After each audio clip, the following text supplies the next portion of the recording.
let's start with this. Because your perspective is, again, a little bit of a different angle than even sort of where I tend to look at employee engagement from, and that you spend most of your time thinking about looking at the talent acquisition space, talent acquisition side. So I don't think we always understand or think about talent acquisition and employee engagement being interlinked or interdependent, but I know you think they are. So talk about the interconnection. Why does employee engagement matter to talent acquisition? Well, it should. But part of the problem is that talent acquisition, recruitment, doesn't feel part of the HR function. I don't think. This is true. They consider themselves a different animal. Right. And if you're not bought into the people strategy, the HR talent strategy, or you're just not a part of that conversation, then you've got a talent attraction strategy that stops. Right. It falls short of the ongoing employee experience, which is what drives employee engagement. Right. And so I think that's part of the disconnect. And I think if we thought about recruiters or the people who are involved in talent attraction to be part of the talent strategy, which includes development and engagement and retention, that changes the game a little bit. Sure. Because then when you tell an employer branding and an EVP and a talent attraction story, you know that that's going to play out. That's going to come full circle in the business. You know you're going to deliver on the promise that is your employer brand. But if there's disconnect, if you're operating on two silos or if you've got two strategies, that becomes a problem. It reminds me of, as you were describing that, it reminds me of the problem I've seen so many times, the disconnect between sales and operations, right? Those that are selling and making the promises to clients, and those that have to deliver then on the promises being made. And so if I understand what you're saying or sort of implying is that because we have this separate group, maybe there's a disconnect between that, the promises that are being made maybe on the front end versus what's being delivered when they get there. Can you talk more about that? It's like, is there a disconnect there? And if there is, how does that play out? There's a potential disconnect. So there's a couple of things that happen. Too often, employer brand and the employee value proposition that's being crafted isn't really connected to the business. Whatever the talent strategy is, whatever, what is the experience that we want to create for the people who are a part of our organization? And then let's make sure that plays out everywhere, including how we recruit and tell our story externally, including how we connect and engage and drive internal mobility internally, including how it plays out in a myriad of ways. So I'm not saying there's necessarily a disconnect. I'm saying you leave yourself wide open for the possibility of interpretation or disconnect. Right. And so that's the first problem. And then I think there's just missed opportunity. If you're not having that conversation, you're not tying that strategy together. When you're bringing new talent, but you work really hard, you spend a lot of resources, people and financial resources, externally recruiting fresh talent into your organization. If we're talking about employee engagement and experience and the beginning of the relationship, a very important relationship, they will never be more engaged than the moment they've said yes. Think about it. Excited, yeah. They're literally never going to be more engaged. After they say yes and they know that they're making a commitment to you and your organization and the picture that you've painted and everything you've promised in your employee value proposition, this is what we offer you, this is what we're going to give you for these great talents and skills that you bring to our organization. I've never been more bought in than when I say yes, we're making that commitment. And everything you do beyond that point builds on that experience or you start to drop the ball. Sure.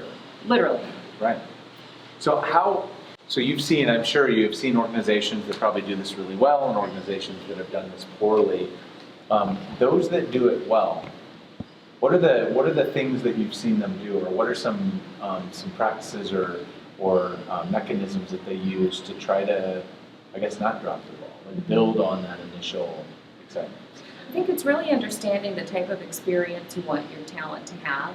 What does it actually mean to deliver for this organization? Does everybody understand the mission and the values and the vision? Is everybody rowing in the same direction? And be really crisp and clear on that story. Because everybody, if I buy in, if I understand what I'm here to accomplish, if I feel connected to my work in a meaningful way, and I understand the value that I deliver in an organization, I'm engaged. I'm Right. happy, I'm committed, I'm engaged, I feel good about my work. And then it's easy to sort of back into that experience. How do you cultivate that up front when you're bringing new talent into the organization? And then be mindful of all of the handoffs, all of the, I used to, kind of describe it as passing the baton. Sure. From recruitment to the business itself when you bring new employees into the organization. But my job responsibilities might change. I might, think about people moving across an organization. Don't forget about me. Right. Once I'm in the Right. organization, keep engaging me, keep recruiting me, keep developing me, activate your employer brand internally. Everything you do externally, make sure you're doing that to continue to build that relationship, drive engagement, create an experience internally. So even when my job changes. I love that, by the way, I love the analogy or the metaphor of the baton passing. Yeah. Actually, I guess if you've ever run track or you've seen that happen, that makes sense. As employees are moving, just imagining that baton pass and how devastating it is when it drops. Yeah. That ruins the race. And Yeah. you lose the race if you drop the baton. So I think that's super interesting. So I like that analogy too because I run these crazy Ragnars. Yeah. 200 miles, 2 days with the team. Everybody on that team knows where the finish line is. Right. So there's another analogy. Imagine if people didn't really know what they were doing. Right. Or why? Yeah. What are we actually here to accomplish? Right. Or if I didn't know where my finish line was. We all know where the finish line is and that we're going to cross it. And I know the role that I play. I know which legs I'm going to run. I know who I hand off to. So I think again, the business engagement sounds so simple when you put it this way. Does everybody know?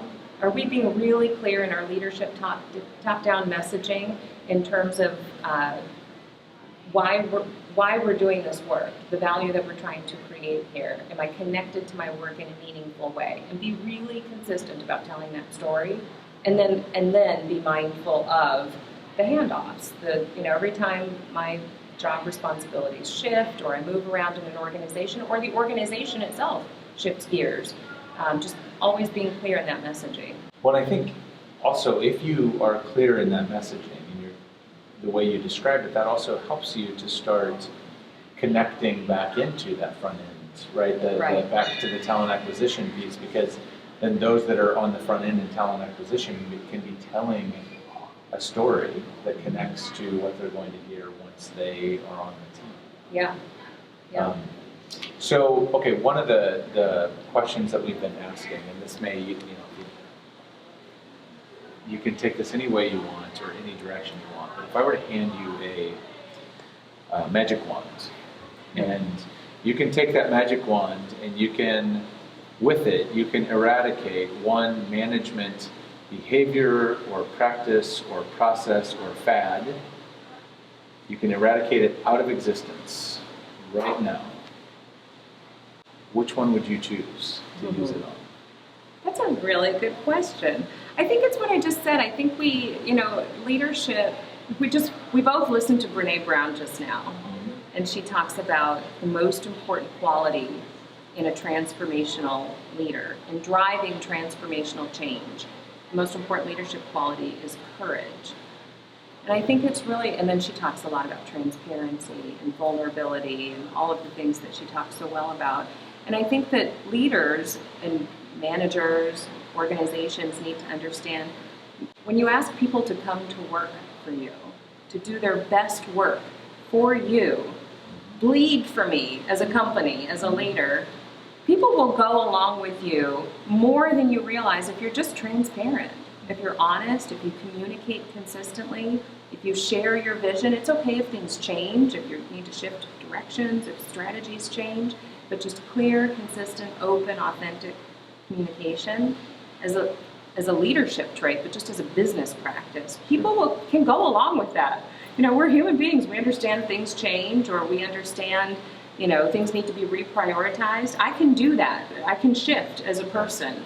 But I think too often we're inconsistent, or we lack that transparency, or just good, decent human communication, and then we wonder why people get confused or become disengaged. Great stuff. Thank you. Thank you so much. Thank you. This is fun. Yeah.